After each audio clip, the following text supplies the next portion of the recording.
The gentleman from Tennessee is recognized for 5 minutes in support of his amendment. Thank you, Mr. Speaker. This is an amendment we should be able to come together on.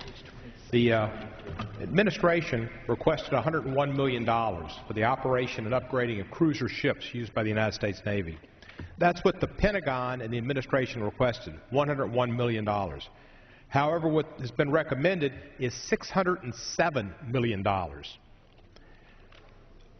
That's $607 million. That's an increase of over $500 million from what the Pentagon asked for.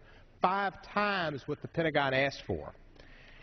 In a time when so many of my colleagues are calling for a decrease in the spending on the federal government side, it seems that they should heed the requests of their constituents and the budget and the advice of Congress and refrain from throwing $500 million at this program that the Department of Defense is trying to phase out.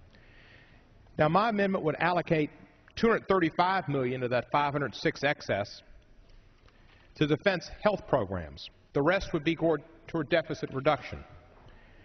Americans would be better served if that $235 million didn't go to a program of buying cruiser ships that the Department of Defense doesn't want, and rather have this money go to health care research, which the Department of Defense does in the area of cancer research, breast cancer research, prostate cancer research, and other cancer research. The Department of Defense has a strong cancer research program and can always use more money to save lives. I've been a strong supporter all my life of putting money into research in the National Institute of Health, and joined with Senator Specter in getting the additional $10 billion in the Recovery and Reinvestment Act for the National Institutes of Health.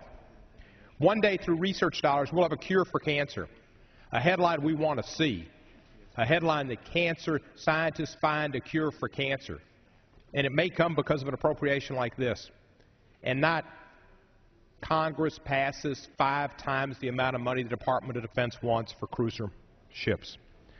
So my goal in offering this amendment is to see that cancer research programs are benefited, that they're doubled, and this investment in health care research and investment in our nation's future, and an investment in every human being here as a potential victim of cancer.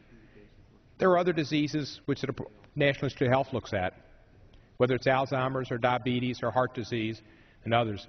The cures need to be found, and government should be investing monies in those places. And this is one place where the Department of Defense emphasizes cancer research. Even with the doubling of this investment on cancer research, this amendment does also reduce the overall cost of the appropriations bill.